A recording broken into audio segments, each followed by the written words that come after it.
hearts and Thai food. It's a day, let's play. You're listening to Soundcheck with Connie Dung. Today's show we have local Houston artist, self-proclaimed emo musician. Welcome to the show, Jacob. Hey, thanks. I'm glad to be here. So your family has a very large impact on your musical background. You said before that your dad was really into Christian music. Yeah. So tell me a little bit about that. So, the first year of my life, which obviously I have no recollection of, my dad was a Christian songwriter, which is what he'd done since coming out of college. Basically, when he was in college at TCU, him and a bunch of guys decided they want to make Christian music, so they did. They made a band called Cademan's Call, which he wrote the songs for, and they toured. They were a pretty big deal in the Christian world, from what I understand. We have a gold and platinum record. But that's not really what my childhood was defined by. He kind of, exited the scene, and, he's still a music lover, still had guitars around the house. But my memories from childhood music are more strongly like the Beatles, the Flaming Lips, even some Death Cab for Cutie in there. Wow. Hardcore Yeah. stuff. Emo from age 5, dude. So when did you first start getting into music production? So, my particular music journey didn't really start until 7th grade when I got a guitar for my birthday. So, once I got that, I was able to start learning how to play chords, and writing music didn't come so far after that. And since then, it's just been kind of a gradual progression thing.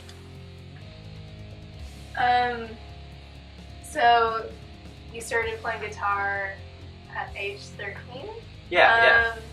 So what was your musical career like in middle school? Sorry, my bad. Middle school. Fortunately, non-existent. Looking back at those notebooks that I filled up with song lyrics, it's pretty cringy, and not even the cringy that's cute in retrospect. It's just cringy. So, but that that was just more about. Okay, you guys can go. Why is there a second bell after the period? There is. Okay, we'll cut this out. If y'all need to go now. Because that door creaks. That's what I was getting ready to tell you. You can't leave. Okay, we'll cut this part out. No, it's just gonna stay in. I know. We've had a hard time getting started. We had a hard Fourth time's the charm. Yeah, that door creaks, so thank you guys. Go. Bye. Hope you learn things. We set it down. I'll put that stuff up there. No, you're good. Come on. What? Oh, you're good. Go down. Yeah, I did when I came back. Bye. Bye. Okay, we're gonna start from the middle school first. Okay.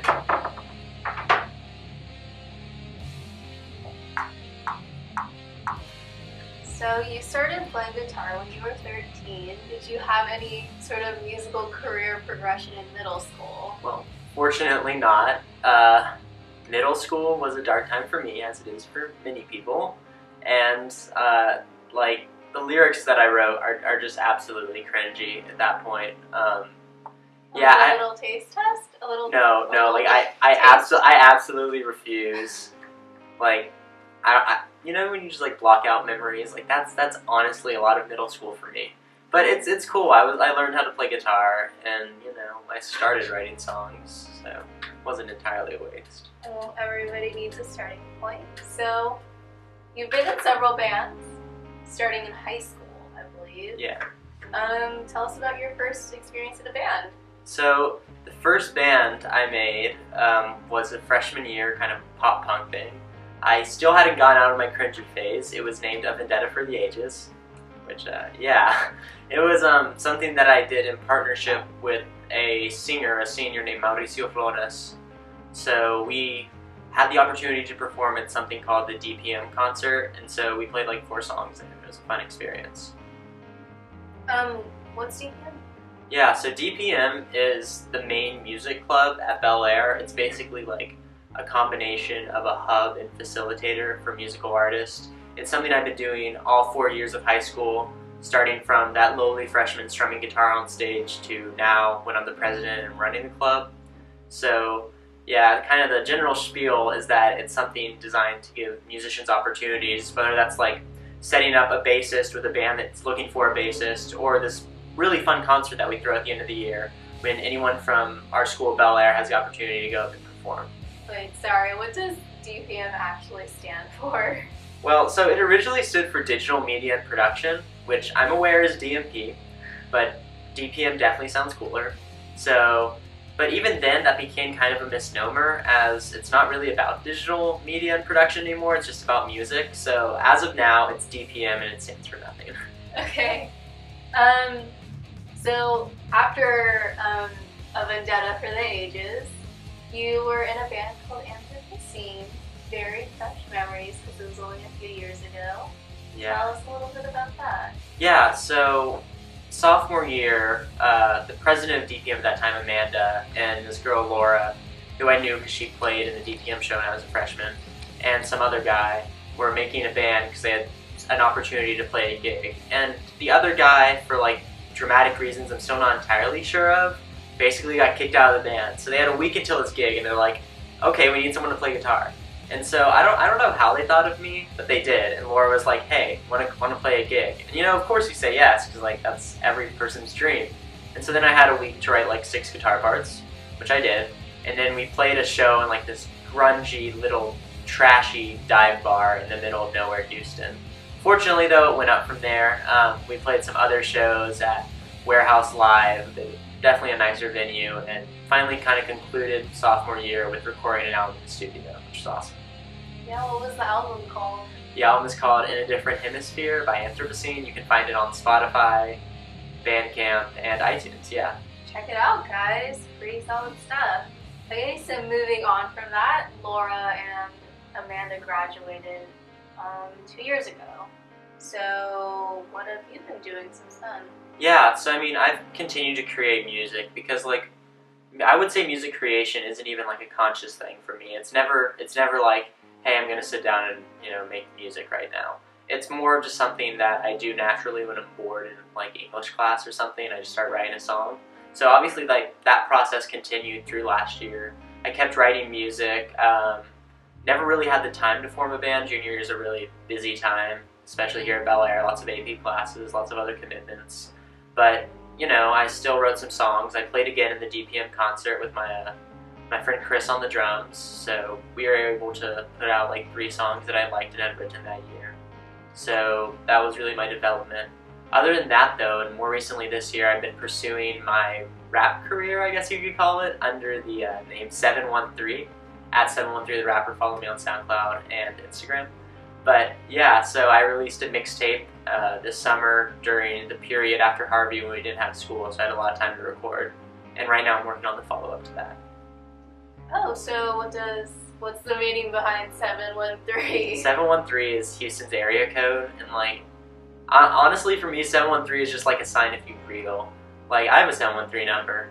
Like, people have like this 832, and I don't even know what the new one is, like 406 or something. Like, I'm sorry, but you fake Houston. Like, 713 is the real Houston. I have a 281 number. 281's alright, because Mike Jones like shouted it out in that one song. So like, that kind of gets a pass. But 713, it's like, that's Houston. Houston?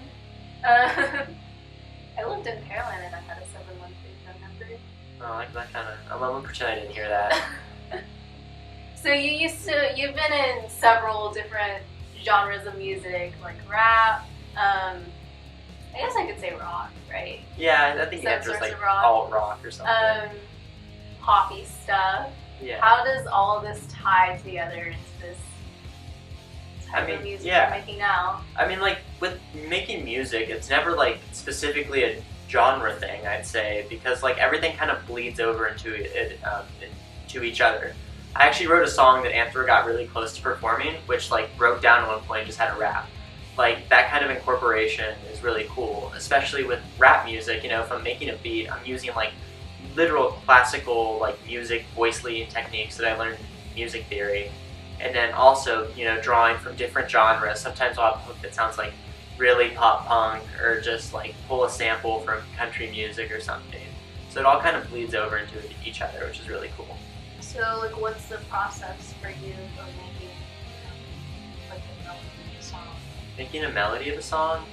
You know, a lot of artists have more process than I do. I remember reading about like Bon Iver or Bon Iver or whatever, that like he writes out his melodies before he even has words, and then he spent like 3 months trying to find the right words for his melodies. Like, I can't work at that technical level. Usually I'll just start writing something and the melody kind of follows with it. I tend to be a pretty quick like songwriter, and that like for me to write just like a song, I mean obviously not to write like all the parts and the instrumentation and composition, but like just like the lyrics and the melody, I usually do in about half an hour tops. So it just kind of comes to me. How do you write the lyrics? Sometimes it will be inspired off of like a phrase that I heard that I thought was particularly clever, and then sometimes it just happens. It's kind of hard to explain.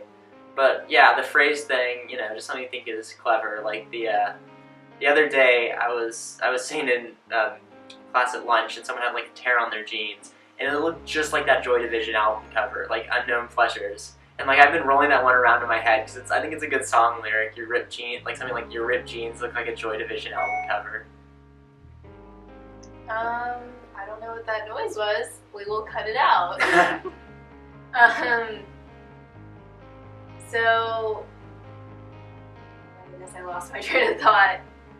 Okay, yeah. So, what are the meanings behind your songs? Do any of them have particular memories attached to them? Yeah, so the way I tend to explain my songs is that they're like a weird combination of a lot of things. So like specifically, I'm gonna be straight. A lot of my songs are about girls. You know, it's you're writing music, you think about a girl, whatever. But the funny thing there is that like I tend to combine traits. Like I'll take like one aspect of girl X, one aspect of girl Y, and just kind of combine it into maybe like a song persona. So I wouldn't say my songs are entirely nonfiction, but I wouldn't say they're entirely fiction. Other than that, I mean, sometimes I'll branch out. I've written some songs about like, I don't want to say too political, but like I've done that before. Raps tend to be more freeform for me because I feel like the rap template allows me to explore more. With music, or like the singing stuff, it's more just whatever I'm feeling at that time.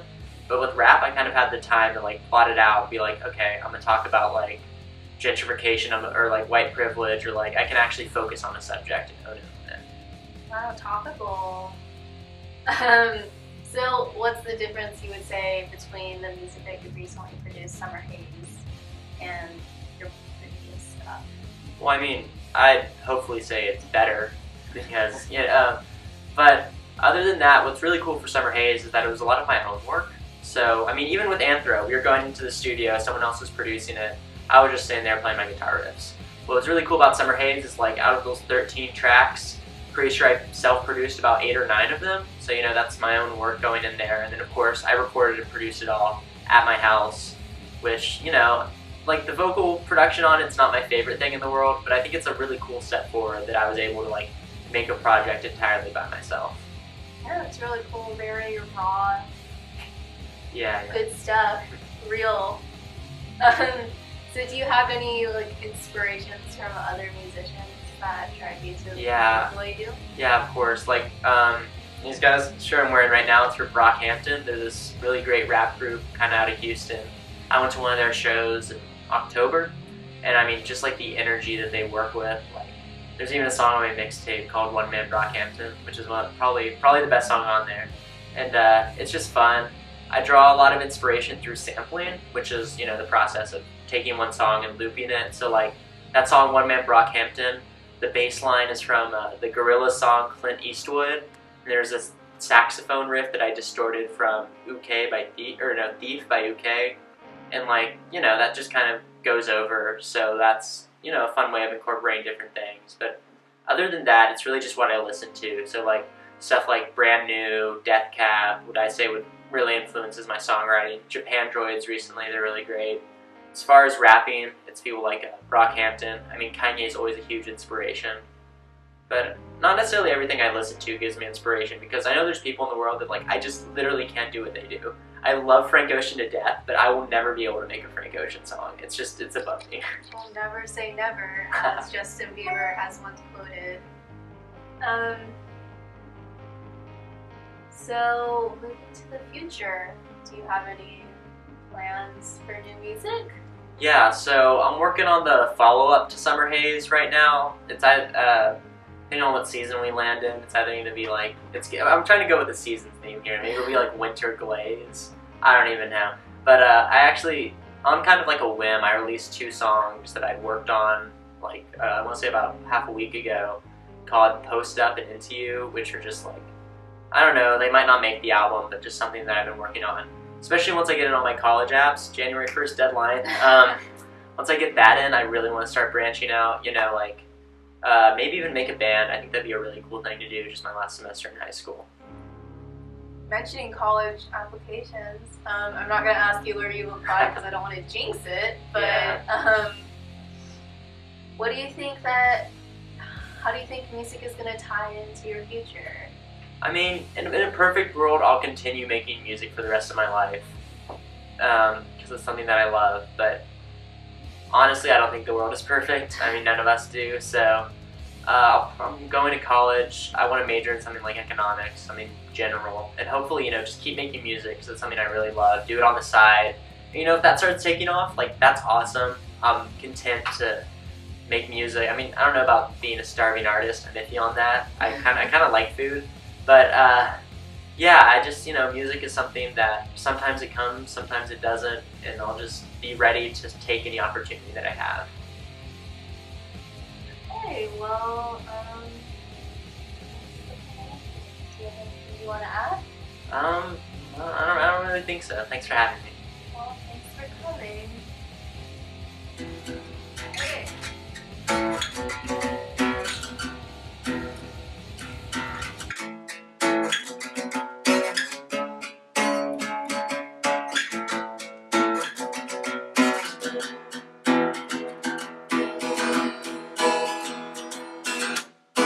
Late nights on the dorm roofs, star charts and Thai food.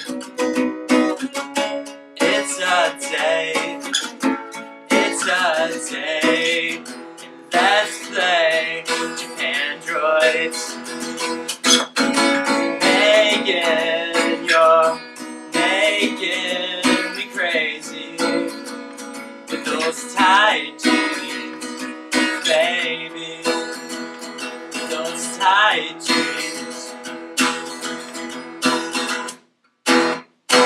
Make out between the bookshelves, bonfires and church bells. It's okay, let's just drive around, yeah. Well, Megan, you're making me crazy with those tight jeans, baby, with those tight jeans, lately, oh baby, well, Megan, you're taking my sanity, drowning in my vanity, drowning in my insanity. Oh, can it be?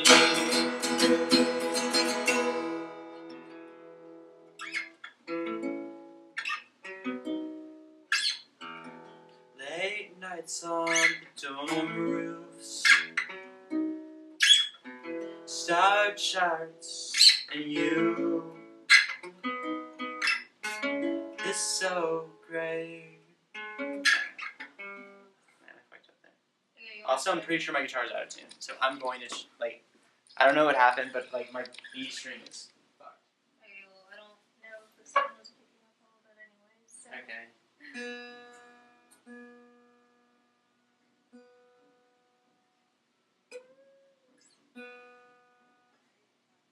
Okay, I guess it was picking it up. Okay, well that's good.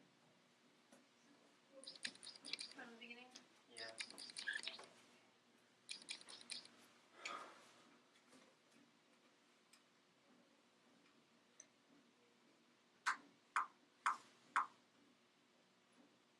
Okay. You don't have to do the introduction, by the way. It's fun. Okay. This is a song called Megan, which is written about a girl whose name is definitely not Megan.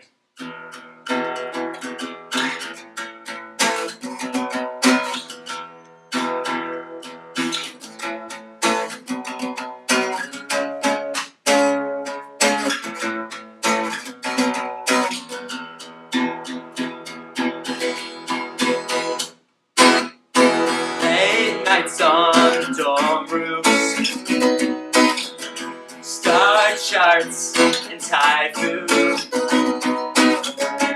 It's a day let's play Japan droids. Megan, you're making me crazy with those tight jeans, baby, with those tight jeans. Hang out to the bookshelves,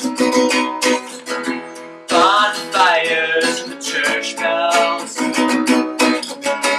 It's okay.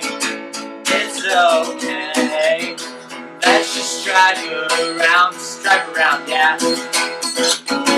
Megan, you're making me crazy with those tight jeans, baby. With those tight jeans, baby, oh baby, oh baby. Megan, you're taking my sanity, drowning in my vanity, drowning in my insanity. Can't